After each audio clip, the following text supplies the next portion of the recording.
ওয়া রাহমাতুল্লাহি ওয়া বারাকাতুহু। নাহমাদুহু ওয়া নুসাল্লি আলা রাসূলিল কারীম, আম্মা বা'দ, আউযু বিল্লাহি মিনাশ শাইতানির রাজীম। বিসমিল্লাহির রহমানির রহিম। আজকের এই খানটেক বাইতুল মামুর জামে মসজিদ উপস্থিত সম্মানিত মুসলিম কেরাম, আবার সবাইকে সালাম দিচ্ছি। আসসালামু আলাইকুম ওয়া রাহমাতুল্লাহ। আপনারা সবাই ভালো আছেন? আলহামদুলিল্লাহ, আমরা আল্লাহর শুকরিয়া ভালো আছি। আমি আরো কিছু দায়িত্ব করেছে আমার আব্বা মাওলানা মোহাম্মদুল্লাহ মিয়া। আমাদের বাসাটা যাত্রাবাড়িতে আমাদের বাসা আছে, পাকুড়িয়াতেও আছে। আমরা মূলত যাত্রাবাড়িতে থাকি আর কি। তো ব্যক্তিগতভাবে আমি পড়াশোনা তো তামিলনাড়ুতে Kamil English honours masters Dhaka university, পাশাপাশি এলএলবিও কমপ্লিট করার সুযোগ হয়েছে। এখন একটা বিদেশি স্বাধীনতার সাথে জড়িত আছি, কিছু সামাজিক কাজকাম করার জন্য চেষ্টা করতেছি আলহামদুলিল্লাহ। আর এমনি বাংলাদেশ জামাত ইসলামী তুরাগ থানার আমিরের দায়িত্ব পালন করতেছি।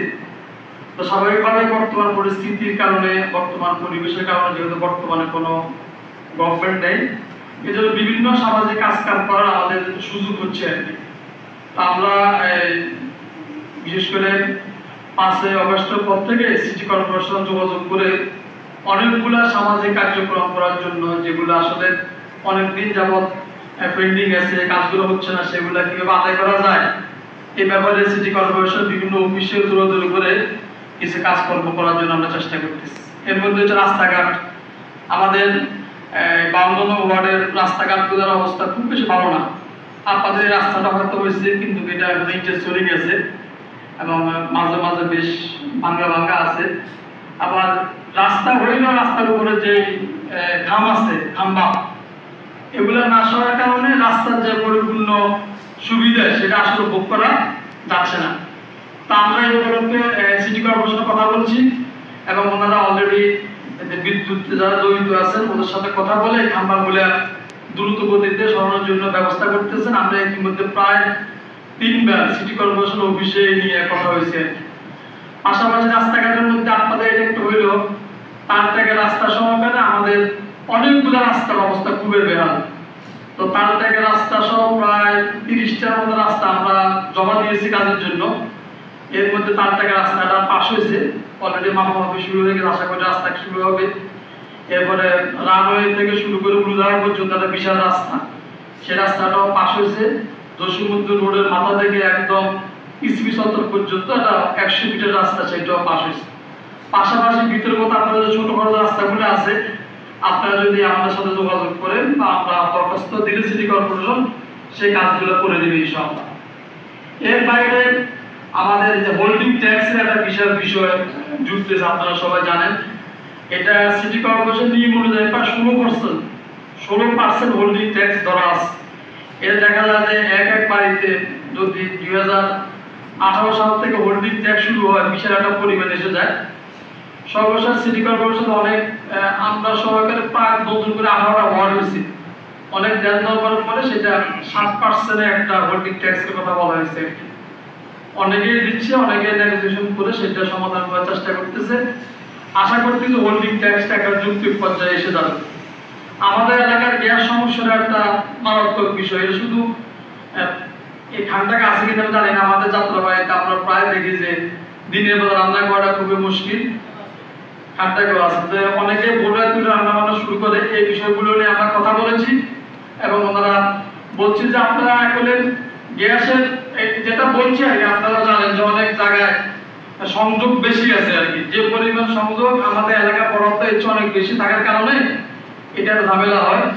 তো আমরা বলছি একবারে যে সংযোগগুলো ঝামেলা আছে আপনারা এগুলো বৈধ করে দেন এবং বৈধ করে গ্যাসের পরিমাণটা বাড়ায় দিলে গ্যাসের সমস্যাটা কি হয়ে যায়, সমাধান হয়ে যায়। তারা এই ব্যাপারে আমাদেরকে আশ্বাস দিচ্ছেন, তারা এই ব্যাপারে কাজ করবে আর কি।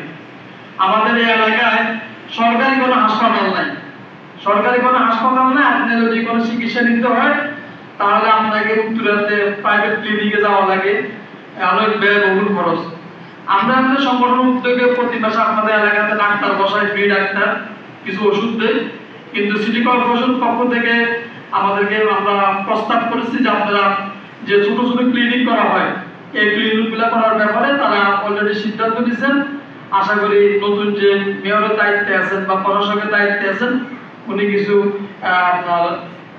হাসপাতালের ব্যাপারে বা চিকিৎসা কেন্দ্রের ব্যাপারে, এবং মাঠ যেটা আমাদের তো এলাকায় মাঠ নাই, বলছে যে যদি খাস জমি থাকে, আবার অনেক জানা আছে খাস জমি কোথায় আছে, যদি খাস জমি দেখাই দেওয়া যায় তাহলে তারা শিশু পার্ক বা বাচ্চাদের জন্য খেলার মাঠের ব্যবস্থা করে দিবে আর কি।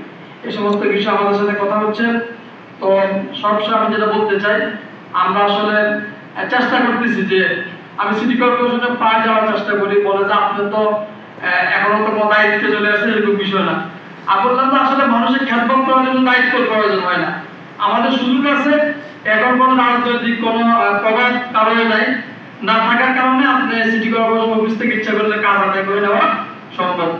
অনেকগুলো বিষয় আছে যে আপনাদের আগে যে হোল্ডিং ট্যাক্সের বিষয় ছিল, দেখা গেলে সেখানে গেলে অমুক নেতাকে ধরো তমুক নেতাকে ধরো 5 লাখ 10 লাখ ধরবে, 1 লাখ নেতাকে দেন 2 লাখ অমুককে দিয়ে তারপর আপনি কিছু কমাইলেন।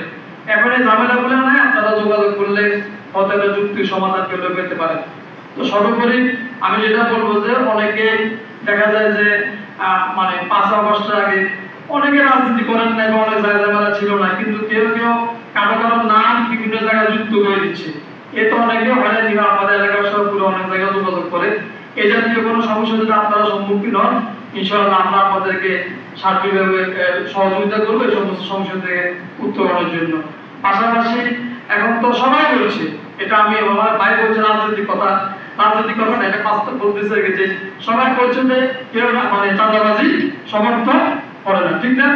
যে সমর্থন করছে না, আমাদের দলের মধ্যে কি নাই, চাঁদাবাজ নাই বা ইয়ে নাই। এই জাতীয় কেউ যদি কোনো সমস্যা করে আপনারা আমাদেরকে অবহিত করবেন, আমরা আপনাদেরকে এই সমস্ত ক্ষেত্রে সহযোগিতা করার জন্য চেষ্টা করব। সর্বোপরি আমাদের জন্য দোয়া করবেন। আমার আব্বা মামা মোহাম্মদুল্লাহ নামে আমরা এলাকাতে একটা বড় মাদ্রাসা করছি, প্রায় 500 মতো শিক্ষার্থী আছে, দিবসে সেখানে আলাপ পড়ানো হচ্ছে। আমরা সেখানে আব্বা নামে প্রতিদিনই দোয়া হচ্ছে। আপনারা দোয়া করলে ইনশাআল্লাহ আগামী দিনে 52 ওয়ার্ডের পরিবর্তনের ক্ষেত্রে আমরা একটা কার্যকরী ভূমিকা রাখবো ইনশাআল্লাহ। আপনাদের যে কোনো সহযোগিতা, নামাজ শেষে কার্ড আছে আমরা কার্ড দিব, আমরা আপনাদেরকে সার্বিক সহযোগিতা করবো।